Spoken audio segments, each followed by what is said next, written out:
Queridos irmãos, queridas irmãs, dando-se sequência ao capítulo 21 do Evangelho, Caracteres dos Verdadeiros Profetas. Nós estávamos tratando a respeito, pretendendo passar por apóstolos do Cristo. E aqui na Terra tem muitos pretendendo passar e estão passando. Por quê?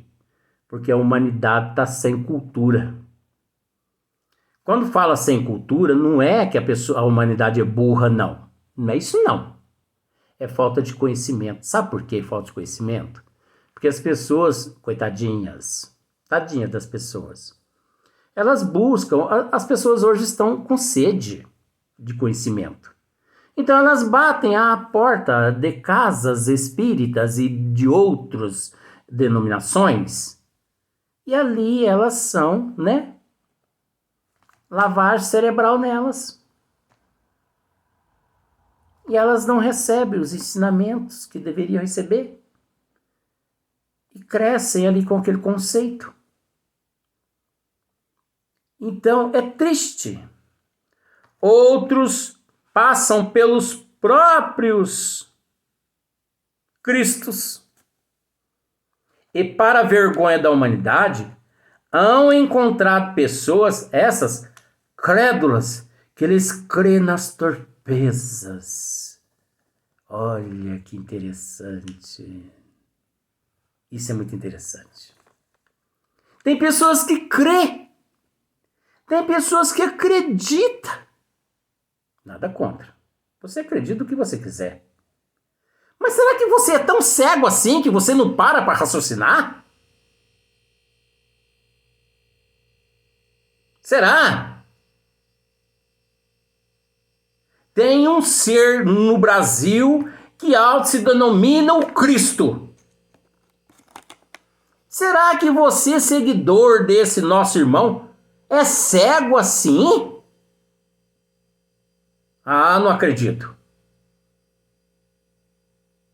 Você vai ter uma decepção tão grande quando você chegar na parte espiritual e ver quem você seguiu. Não acredite em mim, não. Capítulo 21 do Evangelho.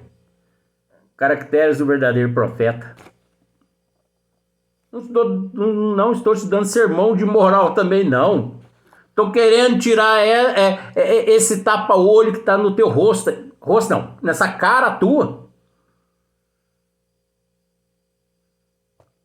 É lamentável. Mas isso, como eu já disse outras vezes, não é culpa de ninguém.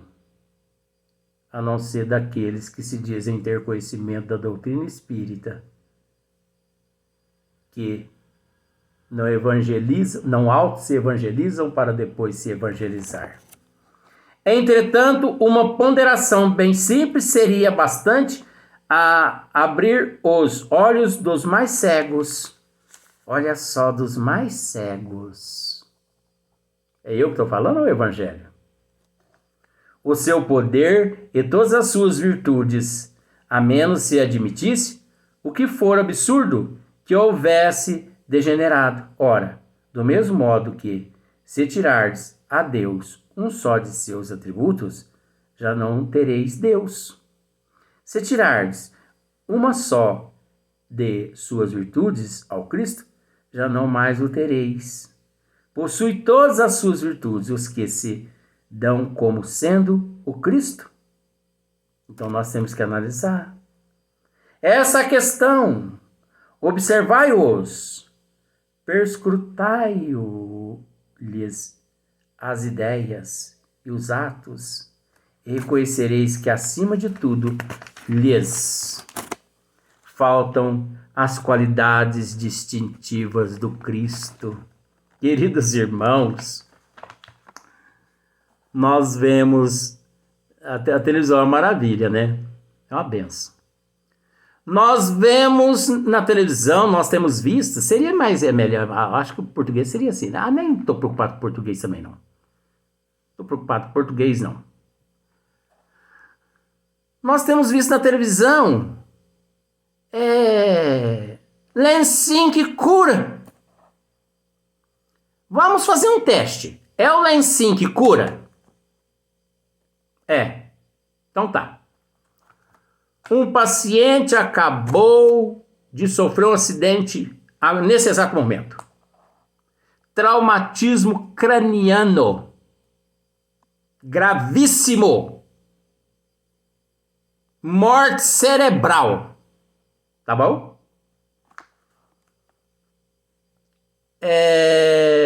Deslocamento de 3 vértebras. Quer dizer, paraplégico o resto da vida. Aí, os especialistas levam ele para a UTI, né, Unidade Intensiva de Terapia.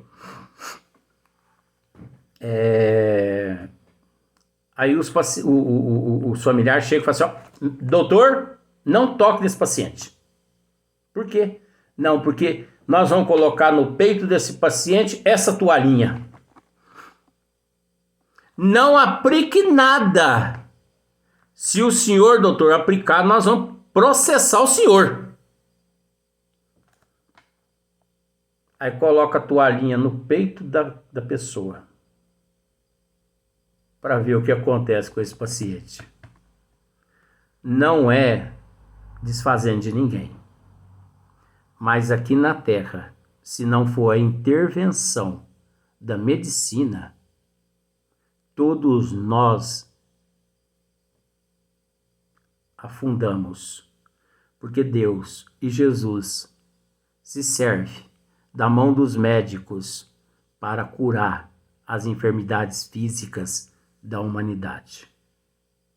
A fé é importante, o merecimento é importante, mas a doutrina espírita nos diz: primeiro devemos cuidar do corpo e depois do espírito. E a responsabilidade de cuidar do corpo é da medicina e não dos espíritos. Há um equívoco muito grande entre os espíritas, que eles acham que, não todos, mas os esotéricos e os místicos, acham que, eu vou dar uma prova para vocês daqui a pouco, acham que tratando espiritualmente não precisa mais de tratamento físico na medicina. Tá. Eu vou perguntar para vocês uma coisa. Onde encontra hoje Marcelo Rezende? Marcelo Rezende, não sei se vocês sabem, um dia o diretor de uma seita religiosa a qual ele trabalhava, desculpa, isso é coronavírus, que pega através do vídeo também.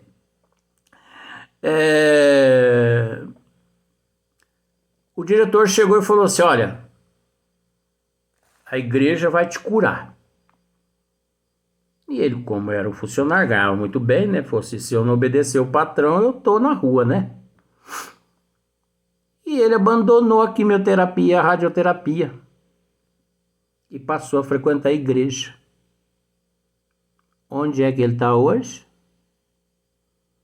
1, 2, 3, 4, 5, 6, 7, 8, 9, 10. Ninguém foi capaz de adivinhar. Eu sou assim mesmo, sabe? Meio palhaço. Meio não, sou palhaço inteiro. Mas eu falo a verdade.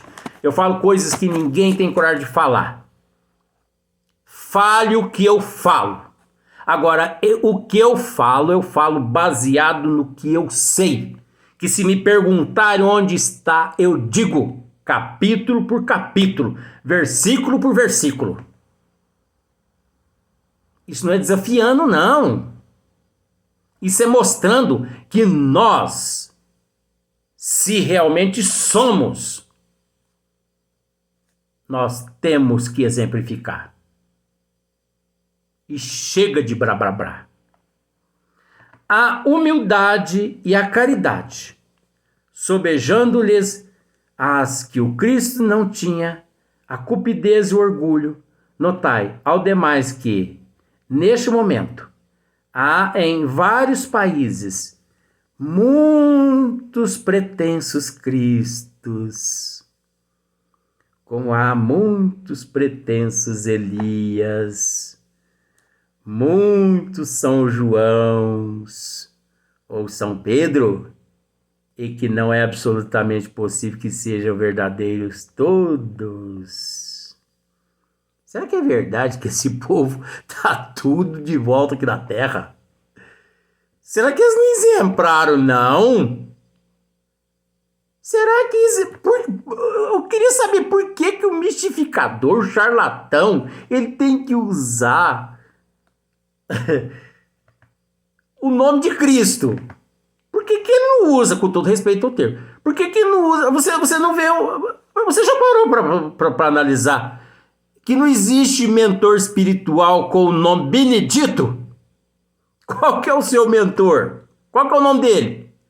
Benedito. Joaquim.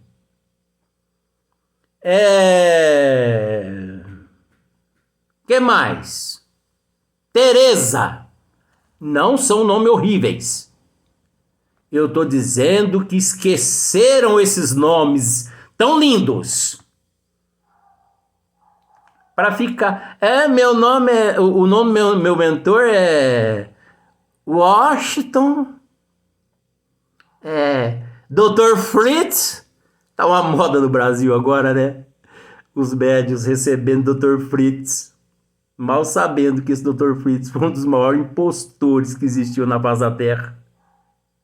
Sabe por que eu tô dizendo que ele foi um impostor? Porque, de acordo com as pesquisas que já foram feitas, esse nome na Alemanha não existiu. Esse nome foi usado por um espírito verdadeiro que não quis aparecer e usou esse pseudônimo de Fritz. E muitos não sabem, né? Como que eu sei? Porque eu estudo. Muitos não sabem. Esse, na Alemanha, foi um espírito muito evoluído. Eu vou explicar uma vez. Um espírito muito evoluído que não quis aparecer com o nome dele verdadeiro. Porque senão ia criar, né? É como hoje, irmão X, Humberto de Campos. Aí ele pediu a Nossa Mãe Maria Santíssima para usar esse nome de Fritz. E foi concedido. Porque ele tinha uma missão junto, um compromisso junto com o médium, né? Aí o que aconteceu? Ele veio aqui, o José de Freitas Arigó reencarnou em Congonhas, né? E esse Dr. Fritz, pseudônimo, manifestou e cura daqui, cura dali, cura daqui, cura dali o corpo físico, não a alma. Porque a alma se cura através da transformação moral, intelecto e tudo, outras coisas. Mas é engraçado que muitos médios, por não ter conhecimento e achar bonito cortar corpo físico, olha que mediocridade. Gente, os espíritos, quando realizam a cirurgia espiritual, eles não cortam o corpo físico da pessoa, não. Eles não cortam o espírito da pessoa, não. Eles vão lá no modelador da forma e eles lá lapidam. Eles mexem onde pode ser mexido de acordo com a programação reencarnatória, porque nem os bons espíritos metem o bedelho onde eles não são chamados, porque tudo que nos acontece é porque nós plantamos em vidas passadas. Então, se você é coxo, mudo, surdo, cego, resigna-te, porque está aí a tua cura de males que você fez em vidas passadas. Não fica correndo atrás de cura por aí, não. Se você fica correndo atrás de cura por aí, você é um mistificador. Ah, mas você como médium de cura, como você tem coragem de falar isso? Como eu tenho coragem de falar isso? Porque eu nunca fui um médium de cura. Não. Eu possuo a energia que os espíritos, o professor, ele mistura com as energias dele e introduz no indivíduo para fortalecê-lo, para que ele possa agir por conta própria através da transformação moral. O médium, ele possui a energia que os espíritos necessitam para introduzir, transferir para aqueles enfermos, para que os enfermos se sintam fortalecidos. Mas médium nenhum cura ninguém. Mas muitos acreditam, né? Então, vejamos só que ponto nós chegamos. Vejamos só. Nós temos visto sementinha do milagre. Se você planta aquela sementinha, primeiro você tem que pagar R$500 pela semente, tá? Senão você não vai adquirir, não. Outra coisa também, o óleo ungido, tá? Outra coisa, a imposição da mão, tá bom? A fogueira santa. Não sei nem de que seitas são essas, mas eu tô falando. Isso é tudo obra do anticristo. Sabe por que que o anticristo age dessa forma? Para levar a humanidade a não se preocupar com a verdade. Tanto é que a pessoa sem cultura, ele é cego, ele é mudo, ele é surdo. Por mais que você fale na cabeça dele, não adianta. Ele vai e cutuca na boca da serpente para ver se realmente ela pica. E só depois que ela pica, que ele morre ou não morre, é que ele pede para poder levar para receber o soro antiofídico. Mas enquanto você está falando, eu não acredito em você. Ah, mas não adianta proselitismo, não adianta proselitismo. É óbvio que o espiritismo não opta pelo proselitismo. Mas como que a doutrina espírita foi fundada? Não foi através do proselitismo, mas foi através de perguntas e respostas. Então, se nós fazemos parte dessa ciência e dessa filosofia, nós temos que questionar sim. Nós temos que interrogar. Nós temos que dialogar. Afinal de contas, é uma ciência que todos nós militamos nela. Por isso nós temos que respeitá-la. E se não respeitamos essa ciência, caminho da roça. Né? Então, nós temos que parar para analisar. Desconfiai, pois, dos falsos profetas. Maxime, numa época de renovação qual a presente, porque muitos impostores se dirão enviados de Deus. Eles procuram satisfazer na terra a sua vaidade, mas uma terrível justiça os espera, podeis estar certo. Então, olha só, desconfiai, pois, dos falsos profetas, Máximo, numa época de renovação, qual presente, porque muitos impostores se terão enviados, se dirão enviados de Deus. Será que Deus vai enviar à terra seres sem preparo, sem qualidade? Jamais. A ferramenta tem que estar muito bem preparada, muito afiada, através da resignação, da humildade, do amor, sabe? Então, eles procuram satisfazer na terra a sua vaidade. Esses impostores, eles vivem em casas suntuosas, mansões, rodeados de segurança, joias, ornamentações, templos de luxos.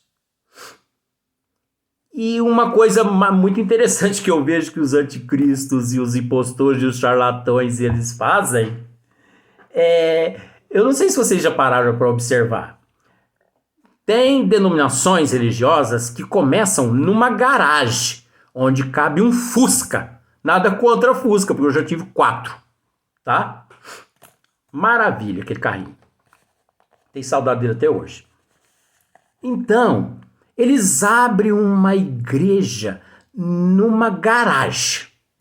Mas sabe com o que eles mais se preocupam? Primeiro, não é com a Bíblia. Não é em angariar gente. Eles se preocupam primeiro em comprar som, microfone, caixa de som. Gente, eles colocam um tabrado, que seria um outro nome. Eles colocam aquela caixa de som com aquele microfone dentro de uma garagem que não cabe 8 pessoas. E depois ficam lá, som, som, som, som, perturbando o quarteirão inteiro. Isso é vaidade ou não é? Isso é anticristo, não é? Isso é ignorância ou não é? Me diga o contrário, que eu calo a boca. Mas enquanto não me disserem o contrário, eu vou continuar falando. Por isso que eu tenho coragem de falar. Eu não sou macho, não. Eu falo a verdade. Por isso que o professor um dia me disse: esta casa a qual nós trabalhamos, nós optamos pela qualidade e não pela quantidade. Enquanto muitas casas espíritas estão preocupadas com quantidade. Hoje tem 200 pessoas, hoje tem 300. O professor se preocupa apenas com uma pessoa. Uma pessoa apenas. Uma vez, não sei se vai dar